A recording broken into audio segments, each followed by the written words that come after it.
What up, those sports fans? Welcome to another episode of AwwDacity Sports. We came in today to give you guys this breaking news, but of course, you know I ain't coming here to do this alone. I'm here with your favorite, my favorite, your guys' favorite co-host, Miss NikkiC. Say what up to the people. What up, y'all? So Miss Nikki, what's this hot breaking news we got? Well, Denver is cleaning house. They got rid of the GM and the coach. Damn. Both of them? Same time. Like 5 minutes, like almost 5 minutes apart. Like they fired him, wait a minute, how many minutes we in? Like they fired 3, maybe even 40 seconds. No, we ain't even 5 minutes in. We ain't even a minute in. Look, they sat them both down and said, hey, y'all gotta go. I gotta go. You know what? I got a problem with this. I actually have a problem with this firing, and here's why. One, I don't think the coach should be fired. The only person who I can maybe see, Mike Malone. Yeah, okay. Mike Malone definitely should not be fired, right? He just really won them a championship 2 years ago. Exactly. Right? I could see firing the GM, and here's why. Did a little research, right? And Calvin Booth stunk it up as the GM. Not gonna lie. Not gonna lie. So I was looking at, so Calvin Booth became the GM in 2020?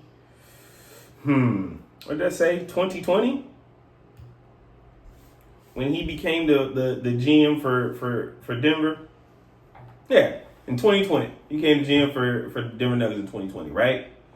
In that time, in 5 years, right? This dude, since 2020, has drafted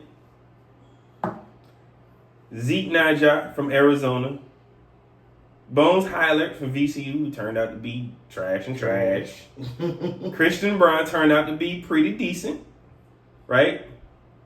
Maxwell Lewis, who I don't think is in the league no more, and Ryan Dunn, who they traded last year for another hurt and injured dude. Now, here's the ultimate question. Did their star player have anything to do with this?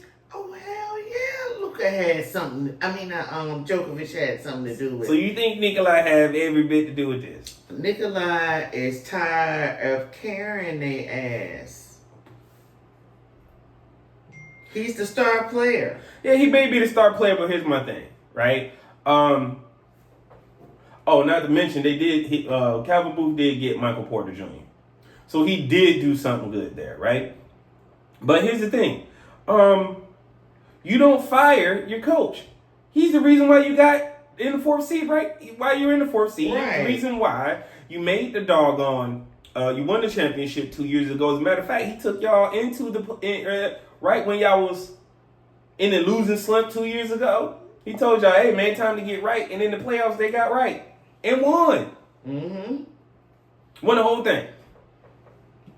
As much as I didn't like it, Denver won the whole thing. I'm trying to understand why they fired Mike Malone, because he's on, and you fired him so close. We finna go to the playoffs. 4 days before the playoffs.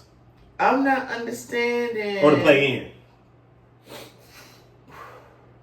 What the problem is that they didn't.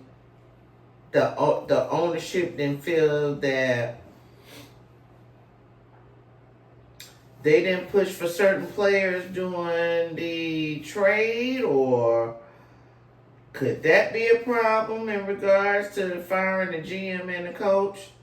Like if they had specific players that they wanted on their roster that the GM and the coach did not go after? Could that have been a problem? Because Djokovic needs help? I think the problem is more simple than this. And it's a lot more, and I don't think it's that complex, right? It is very, very simple. And I'm going to give you the simplest way and the easiest way to understand that, right? And the simplest way to express that is the ownership in Denver It's just about as dumb as the ownership in Dallas. So that's the same shit. That's what it is. The ownership in Denver is the same shit, the same ownership in Dallas. They rock together. How many minutes we? Oh, we just hit 5 minutes. Just hit 5 minutes. That's what the fuck happened here. Right? Not only that, right? I truly feel like Denver is setting themselves up to like one, they're completely giving up the season, right? You still have to play LA in the playoffs, but the question is, do they keep the number 4 seed or do they slide all the way into the play-in? And that would be stupid. Here's the other thing: your interim head coach is going to be Rick Adelman. Yeah, that pause was for a reason. Mm-hmm. That silent, that pregnant pause was for a reason. Yo, it's Rick Adelman's son. Ain't no coach. He's been an assistant coach for years. He's been hanging around the bench for years. I get it. But Adelman as your head coach, and you haven't locked in your playoff seed yet, which has the potential for Denver to still fall down to the 8th seed. Denver, what are you doing?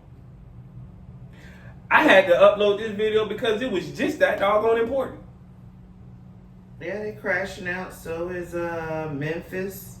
Memphis been crashing out. Well, you know, we've already discussed. Memphis has been the total crash out. But look, I get Jokovic has been putting up historic numbers, yeah, right? But at the end of the day, Mike Malone should have not been fired. He should have been able to keep his job. And damn.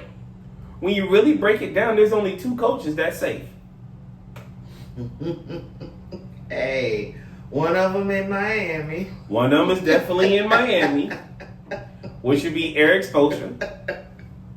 Might be the only, again, the second coach is Pop. Yeah, it's Popovich. Mm-hmm. The only 2 coaches that have total reins of their team, and it feels like they leave whenever they want to. I guarantee you Pop be back on the bench next year. But what is interesting is now I hope Mike Malone lands somewhere, and I hope he lands on the team on the West, and they end up beating the dog snot out of Denver. Mm-mm. Because it is ignorant ass firing. Who raised y'all, man? That's all I want to know. You fire your coach 4 days before the playoffs. You got 4 games left. Matter of fact, let me look this up. Well, they're like I told you, they're on a 4-game losing streak right now. They lost like out of 7 games, lost 4 out of 7 games.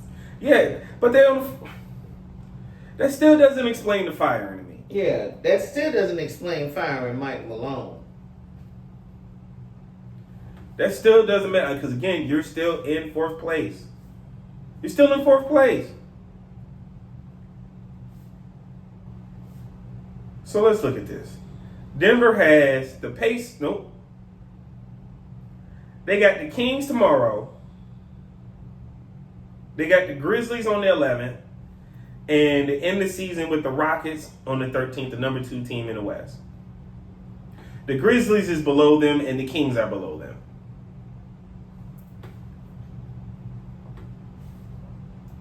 The Grizzlies are in 8th place at 46 and 32. The Kings are 39 and 40, so they have no chance at catching them. So it has the true potential. If they don't win, they got to beat the Grizzlies. They got to win 2 games. If they win 2 out of their next 3 games, Denver holds on to the 4th seed. If they don't, they can slide all the way to 8th because the 5th, 6th, 7th, and 8th teams all have the same record, 46 and 32. That will be the Clippers, the Warriors, the Timberwolves, and the Grizzlies. But y'all choose to fire y'all coach right now? Right, like right before the playoffs. Dumbest shit ever. Again, Denver fans, welcome to y'all Dallas Cowboys era, because this is exactly where y'all at. Y'all are now the Dallas Cowboys of the NBA. Sure are. This has nothing to do with y'all making no moves. This has every bit of y'all star player complaining about nothing. Look, you've been carrying this team this entire time, and it worked. You got a championship 2 years ago. You're averaging a 30-point triple-double this season. And you complaining about help? Nah, dog.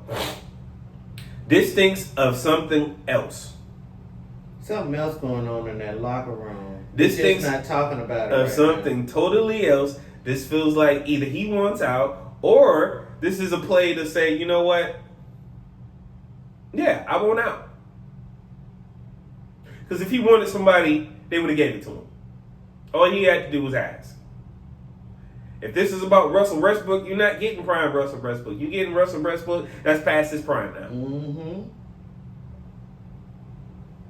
You got to think, Jamal Murray's been hurt. Yeah. Michael Porter's season has been kind of iffy this year. But you're that guy. I hope this isn't about him complaining about, oh, I need more players, because if it is, dog, that's really suspect. You literally carried this team to a championship. And now you're complaining you need help. That's weak. I don't know, y'all, but this is your boy J2DaR, and I'm here with Miss NikkiC. All right, y'all. And we'll catch y'all at the next episode. Peace.